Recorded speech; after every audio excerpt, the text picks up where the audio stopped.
wondering if more than a tweak is needed. Certainly this awful phrase, legal but harmful content, is a big concern for a lot of people who, like you and me, want to defend freedom of speech. Can you first of all just explain why you're so concerned about the online safety bill and the threat to of freedom of speech and the chance it will bring in mass, wide-scale censorship? Well, what the online safety bill does is effectively place obligations on social media companies to police our speech. And as you've pointed out already, this isn't just speech which the social media companies think could be illegal, but it's also explicitly free speech which the state designates as being harmful.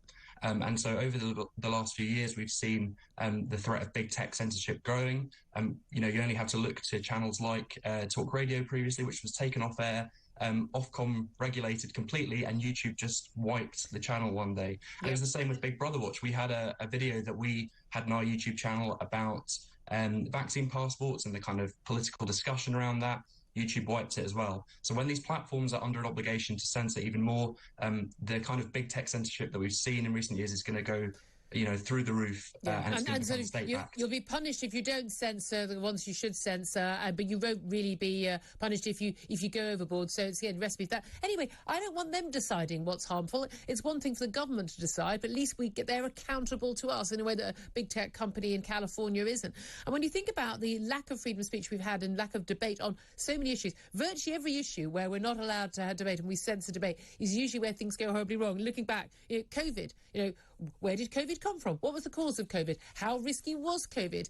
Who was at risk from COVID? Vaccines, lockdown policy, Black Lives Matter, and the abject lack of fact in the discussion about police risk to black people in this country in particular, climate change, and trans activism as well. On all of these issues, people making perfectly reasonable fact-based points will be censored, will be shut down. They have their accounts suspended on Twitter and Facebook and the like. They'll have warnings and trigger notices and things. And of course, people end up losing their jobs as well, which is even worse. But there's no doubt at all, when we don't allow a free and healthy debate, we end up with really bad ideas. I couldn't agree more. And you've hit the nail on the head there with one of the examples, which was obviously the lab leak theory. And, quite frankly, it was quite pathetic from Facebook to censor a discussion about that. Only up until the point where the White House said this could be a credible idea. And then all of a sudden they stopped censoring it.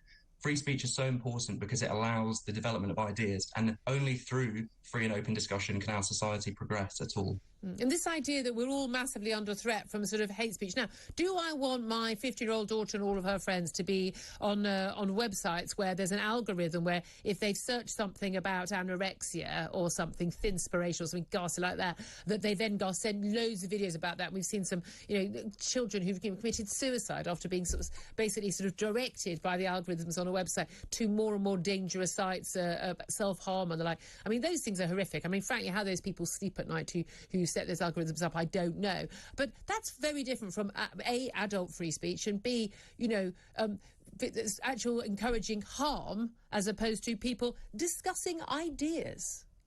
Well, there is something quite rotten at the heart of the business models of these companies, and the irony is that with this bill, it's not going to tackle that at all. It actually gives them more power in a lot of ways to basically kind of censor and snoop on what we're doing. And it's really going to back up that business model. So when there are feedback loops, when you are being targeted with different ads, you're only going to see more of that. This goes to the very end point of the process, which is our speech, not the problems with the platform's business model. Exactly. I mean, again, do we really want to trust the people who are basically trying to put Instagram into the hands of our children?